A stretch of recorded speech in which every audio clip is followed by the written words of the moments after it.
ଆପଣଙ୍କୁ କେବେ ନା କେବେ ନିହାତି ଏହା ଲାଗିଥିବ କି ମୁଁ ସବୁ କିଛି ଛାଡ଼ିଦେବି, ମୋ ଦ୍ୱାରା ଆଉ ହଉନାହିଁ, ମୋ ସ୍ୱପ୍ନର ଭାର ମୁଁ ଆଉ ତାକୁ ସମ୍ଭାଳି ପାରୁନାହିଁ, ମୋର ଗୋଡ଼ ନା ମୋର ମସ୍ତିଷ୍କ ନା ମୋର ହୃଦୟ ଆଉ କିଛି କରିପାରୁନାହିଁ, ମୋ ଦ୍ୱାରା ହବ ନାହିଁ, ଏମିତି ନିହାତି ଆପଣଙ୍କୁ ଲାଗିଥିବ ଦିନେ ନା ଦିନେ। ଏବଂ ଏଇ ଯେଉଁ ସମସ୍ୟାଟା ସମସ୍ତଙ୍କ ଜୀବନରେ ଆସିଥାଏ। କିନ୍ତୁ ଆପଣ କେବେ ଭାବିଛନ୍ତି କି ସଫଳ ଥିବା ବ୍ୟକ୍ତି ଏବଂ ବିଫଳ ଥିବା ବ୍ୟକ୍ତି ଭିତରେ ପାର୍ଥକ୍ୟ କ'ଣ? ତ ସେଇଟା ଆପଣଙ୍କୁ ମାନେ କହିଦେଉଛି କି ବିଫଳତା ଏବଂ ସଫଳତା ବ୍ୟକ୍ତି ଭିତରେ ସବୁଠୁ ବଡ଼ ପାର୍ଥକ୍ୟ ହେଉଛି ଆପଣଙ୍କର ମୋଟିଭେସନ୍। ଦେଖନ୍ତୁ କି ସଫଳ ଥିବା ବ୍ୟକ୍ତିଙ୍କ ଜୀବନରେ ମୋଟିଭେସନ୍ ଭରପୁର ହେଇକି ଥାଏ ଏବଂ ଯେତେବେଳେ ସେମାନଙ୍କର ପରିସ୍ଥିତି ତାଙ୍କ ବିରୁଦ୍ଧରେ ଥାଏ ସେହି ସମୟକୁ ସେମାନେ ନିଜର ପକ୍ଷ କରିକି ସେଥିରେ ମଧ୍ୟ ସେମାନେ ସଫଳ ହେଇକି ଆଗକୁ ବଢ଼ିଥାନ୍ତି। ମାନେ ତାଙ୍କର ମୋଟିଭେସନ୍କୁ ଏତେ ଭଲରେ ଷ୍ଟ୍ରଙ୍ଗ କରିଦିଅନ୍ତି କି ତାଙ୍କର ପରିସ୍ଥିତି ଖରାପ ଥାଇକି ମଧ୍ୟ ତାକୁ ଭଲ କରିକି ଆଗକୁ ବଢ଼ିଯାଆନ୍ତି। ଦେଖନ୍ତୁ କି ଆପଣଙ୍କର ମୋଟିଭେସନ୍ କୌଣସି ଅନୁଭବ ନୁହଁ, ଏଇଟା ଆପଣଙ୍କ ପାଇଁ ଗୋଟେ ଡ୍ରାଇଭିଂ ଫୋର୍ସ ଅଟେ ଯେଉଁଟା ସବୁବେଳେ ଆପଣଙ୍କୁ ପଛରୁ ଠେଲିଥାଏ କି ଆଗକୁ ବଢ଼ିଯା। ଏବଂ ଏଇଟା ହେଉଛି ଆପଣଙ୍କର ସବୁଠାରୁ ବଡ଼ କାରଣ ଅଟେ ଯେଉଁଟାକି ଆପଣଙ୍କ ସ୍ୱପ୍ନକୁ ପିଛା କରିବାରେ ବାଧ୍ୟ କରିଥାଏ। ଏବଂ ଏଇଟା ହେଉଛି ଆପଣଙ୍କର ଜୀବନର ସବୁଠାରୁ ବଡ଼ ଶକ୍ତିଶାଳୀ ଜିନିଷ ଯେଉଁଟା ଆପଣଙ୍କୁ ସବୁବେଳେ କ'ଣ କରାଅଛି କ'ଣ କରା ନାହିଁ ସେଟା ଆପଣଙ୍କୁ ସବୁବେଳେ ସାହାଯ୍ୟ କରିଥାଏ। ଦେଖନ୍ତୁ କି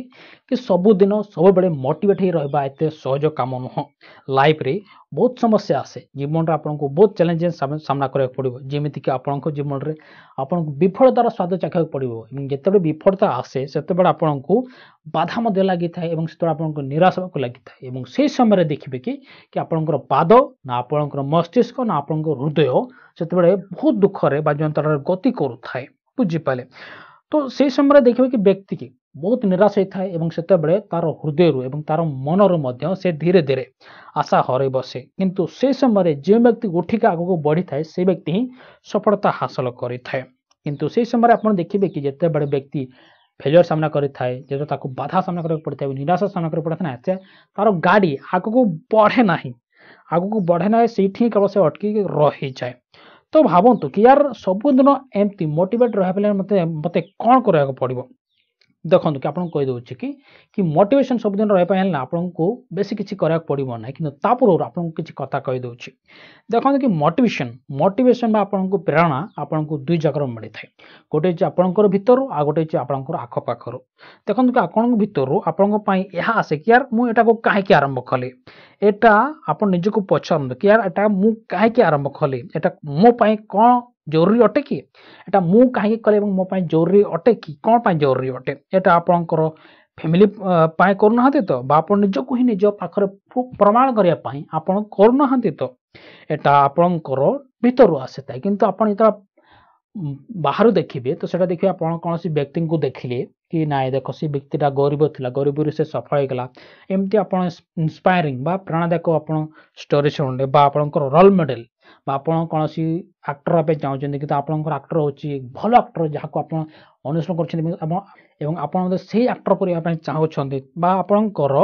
ଫ୍ୟାମିଲି ବ୍ୟାକଗ୍ରାଉଣ୍ଡକୁ ଦେଖିକି ଆପଣ ଚାହୁଁଛନ୍ତି କି ନାଇଁ ମୋର ଫ୍ୟାମିଲିକୁ ମଧ୍ୟ ଗୋଟେ ଭଲ ସୁଖ ପ୍ରଦାନ କରିବେ, ସେଟା ଆପଣଙ୍କର ଯଦି ମୋଟିଭେସନ୍ ବି ହେଇପାରେ। ତ ଏବେ କ୍ୱେଶ୍ଚନ୍ ଆସୁଛି କି ଆପଣ ଡେଲି କେମିତି ମୋଟିଭେଟ୍ ହେଇକି ରହିବେ? ତ ସେଇଥିପାଇଁ ମୁଁ ଅଛି ନା, ତ ଚାଲନ୍ତୁ ଏବେ ନୋଟ୍ କରିକି ରଖନ୍ତୁ କି ଆପଣ ଡେଲି କେମିତି ମୋଟିଭେଟ୍ ହେଇକି ରହିବେ। ତ ପ୍ରଥମ କାମ ହେଉଛି ଆପଣ ଯେଉଁଟା କରିବେ ତାହା ହେଉଛି କି ଆପଣ ନିଜର ଗୋଲ୍କୁ ସେଟ୍ କରନ୍ତୁ। ଦେଖନ୍ତୁ କି ଯେତେବେଳେ ଆପଣ ଜର୍ଣ୍ଣି ବା ନିଜର ସଫଳ ହେବାର ପଥକୁ ବାଛିଛନ୍ତି ତ ସେହି ସମୟରେ ଆପଣଙ୍କର ସବୁଠାରୁ ବଡ଼ କାମ ହେଉଛି କି ଆପଣ ନିଜର ଗୋଲ୍କୁ ସେଟ୍ କରନ୍ତୁ। ଏଇଟା ଆପଣଙ୍କୁ ଖାତାରେ ଲେଖି ରଖନ୍ତୁ, ଆଇଦର ବଡ଼ କାଗଜରେ ଲେଖି ରଖନ୍ତୁ କି ଆପଣଙ୍କର ଗୋଲ୍ କ'ଣ, ଆପଣ ତାକୁ କ'ଣ ପାଇଁ କରୁଛନ୍ତି ଏବଂ ଏହା ପଛରେ ଆପଣ କଲେ ଆପଣଙ୍କ ପାଇଁ କ'ଣ ମିଳିବ, ସେଟା ସବୁ ଆପଣ ଲେଖିକି ଆପଣ ଯଦି ପାରିବେ ତ ଆପଣଙ୍କର ବେଡ୍ ସାମ୍ନାରେ ଆପଣ ଯେଉଁ ରୁମ୍ରେ ଶୋଉଛନ୍ତି ବା ଯେଉଁ ରୁମ୍ରେ ଆପଣ ପଢ଼ୁଛନ୍ତି ସେ ତାକୁ ସାମ୍ନାରେ ଉପରେ ଚିପକେଇ ଦିଅନ୍ତୁ, ଅଠା ମାରିକି ସେଲାଟ ଲଗେଇକି ତାକୁ ଚିପକେଇ ଦିଅନ୍ତୁ। ତ ଯେତେବେଳେ ଆପଣ ସେଠି ପହଞ୍ଚିବେ ତ ଦେଖାଯିବ କି ଆପଣ ଏଇ କାମଟା କାହିଁକି ଆରମ୍ଭ କରିଛନ୍ତି ଏବଂ ଆପଣଙ୍କ ପାଇଁ ଏଇଟା କାହିଁକି ଜରୁରୀ ଅଟେ, ଆପଣଙ୍କୁ ସେଇଟା ସବୁବେଳେ ନିହାତି ମନେ ପକାଇଦେବ। ଏବଂ ଯେତେବେଳେ ଆପଣ ଏସବୁ ଜିନିଷ ଲେଖିବେ ନା ତ ଆପଣଙ୍କର କାମ କରିବା ଆପଣଙ୍କୁ ସହଜ କରିଦେବ ଏବଂ ଆପଣଙ୍କୁ ଗୋଟିଏ ଜାଗାରେ କେନ୍ଦ୍ରୀଭୂତ କରିବା ପାଇଁ ମଧ୍ୟ ସାହାଯ୍ୟ କରିବ। ତେଣୁକରି ଆପଣ ନିଜର ଗୋଲ୍କୁ ପୁରା ସେଟ୍ କରନ୍ତୁ କି ଆପଣ କ'ଣ ଚାହୁଁଛନ୍ତି। ତ ପରବର୍ତ୍ତୀ ହେଉଛି ଆପଣ କଳ୍ପନା ଦୁନିଆରେ ନିଜର ସଫଳତାକୁ ଦେଖନ୍ତୁ କି ଆପଣଙ୍କୁ ଏଇ ଯେଉଁ ଜିନିଷର ସବୁଠାରୁ ଭଲ ଉଦାହରଣ ଆପଣଙ୍କୁ ଦେଉଛି। ତ ତାହା ହେଉଛି କି ଆପଣ ଜସପ୍ରୀତ ବୁମରା। ଦେଖନ୍ତୁ କି ଜସପ୍ରୀତ ବୁମରା ହେଉଛି ଆମର ଭାରତୀୟ ଦଳର ସବୁଠାରୁ ଭଲ ବୋଲର ଭାବେ ଉଭାଇକି जोटा है देखो कि से जमी बॉलिंग करे ना तो विश्वर जेकोसी बैट्समैन मान को पचारे कहे कि यार जसप्रीत बुमरा को खेलवा सहज नुह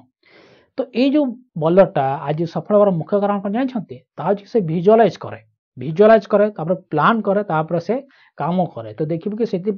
बैट्समैन मैंने खेल डरती बुझीपारे तो देखते कि से जिते बड़े कौन जिन करे ना तो प्रथम से कल्पना दुनिया देखे यार मु बॉलटा कौटी पकेबी कौटी पकेले मु विकेट पाइबी सेटा से कल्पना करे से कौटी आउट करवा कल्पना करे कल्पना करके से सेलिब्रेट करे यार मु एमती आउट बॉलिंग कले से आउट हो आउट होला पर मु एमती सेलिब्रेट करी सेमिति ही आप निजर सफलता को कल्पना दुनिया देखु कल्पना दुनिया देखु कि यार मु आईएएस चाहूँगी तो आईएएस पर आप निजर सफलता को देखु आप बिजनेसमैन चाहूँगी तो बिजनेसमैन पर आप निजर सफलता को देखु कल्पना करके आखि बंद करूँ और आखि बंद करके अनुभव करूँ कि ना आज एमती बिजनेसमैन एमती देखाजी मो पाखे एत गुड़ा गाड़ी थी मो पाखे भल घर थी जो चाहूँ से भल भल खाଇବା खाऊथी तो आप निजर सफलता को कल्पना करके देखु अनुभव करूँ केमी लगुच आपको खुशी लगुच ना आपको खुशी लगुव निहाती हाँ एक्जाक्टली खुशी लगे जो सफल व्यक्ति हो जाए ना तो बहुत खुशी लगे और कल्पना कले भी जो सफलता हबार बहुत खुशी लगे तेणु करके आप निजर सफलता को भिजुआलाइज करूँ परवर्ती हो कि आप निजक सब पॉजिटिव परिवेश रखु देखते कि आप गोटे कथा कहीदे जदि आप खराब व्यक्ति सहित सांग हे तो आप निहाती खराब हो आप भल सांग सांग हे माने जो मैंने कैरियर को लेकिन पूरा इच्छुक अटंती निजर कैरियर को लेकिन बहुत सीरीयस होती कम कर तो से लोक मान सहित आप रे तो ये कौन कहना कि से देखिए आपको लगे यार ये करुच्ची तो मुझे कहीं करी ना मु तो मोर गोल सेट करी करुच्ची मो कहीं जरूरी से आपको जना अच्छे तो आप निहाती से कम लगिजे आप उठे और लगिजे सेमती व्यक्ति जो व्यक्ति माने सफल भाई चाहते से व्यक्ति सहित आप रोचे जो मैंने सफल से आप कथा होती तो आप सोशल मीडिया हो आपंकर बिना सोशल मीडिया हो सेमती व्यक्ति सहित आप रोचे ना तो आप निहाती मोटिवेट होकर रहे आप निजर सफलता हाँपाई निहाती कम लगिजे परवर्ती हूँ कि आप निजर शरीर और माइंड रत्न रखु तो ये जिन को भल भाव रखापे आपको किसी जिन कराया पड़ो ताऊँ कि आप सका उठला माने भल आप एक्सरसाइज करूँ सहित आप मेडिटेशन करूँ और सब बड़ कथा हूँ कि आप निजर मन पसंद खावा खातु मन भरी खातु एवं मन खोल खातु जहाँ आपंकर मन को प्रफुल्ल रखिब काम कर आपको बहुत प्रेरणा दब तेणु करके आप एक्सरसाइज करवा बहुत जरूरी अटे जहाँ आपंकर मन को स्थिर रखार साहय कर मेडिटेशन करवा आपंकर मन और हृदय को स्थिर एवं जटिल समय रे आपको ये जो मेडिटेशन एवं एक्सरसाइज आपको बहुत साहय कर तेणु करके आप मेडिटेशन और एक्सरसाइज करने को भूलु ना भल खाଇବା खावा भूलु ना परवर्ती हूँ कि आप मन पकातु कि यहाँ आप कहीं करुँच देखते कि जिते आप जीवन कठिन समय आसो तो से समय आप निजक यह मन पकाते कि यहाँ आप कहीं आरंभ कर आपण को कम विश्वास कर आपको ग्यारंटी दे कहे कि आपको कम लोक 2-3-4 जन आपको विश्वास करेंगे कि अधिक लोक आपको विश्वास करेंगे ना यहाँ आप निजक सब मन पकाते जो आप जटिल समय थे आप बड़ समस्या थे से समय आप निजक यह मन पकातु कि मते कौन पाइबार अच्छी मते कौन पाइबार अच्छी मुझे कौन चाहूँचे से आप निजक मन पकातु तो मुझे ग्यारंटी देखो जिते से जिन आप मन पकईदे निजक तो निहाती आपण पाखर किसी ना कि आइडिया आसो समाधान करके आपको बढ़ीजे और आपण पाद रे निहाती सफलता आसो आपणकर सफलता आपणकर पाद को स्पर्श करुव से दिन आपको भिजुआलाइज करके देखा भूलिए ना कारण से जो सफलता जीवन बहुत मूल्य अटे जिते आप सफल हो आप सफलतार मूल्य भल भाव जानीजे बुझीपारे और से सफलता ना एत सहजरे आसे ना बुझीपारे चैलेंजिंग जब जीवन में समस्या रहा तो यार मजा रहा तेणु करके जो चैलेंज आसूची से सामना करूँ समाधान करके आपको बढ़ी चलतु तो एमती भाव आप प्रत्येक दिन मोटिवेट होकर रे बुझीपारे आशा करी आपको बहुत भल लगी तो बहुत बहुत धन्यवाद।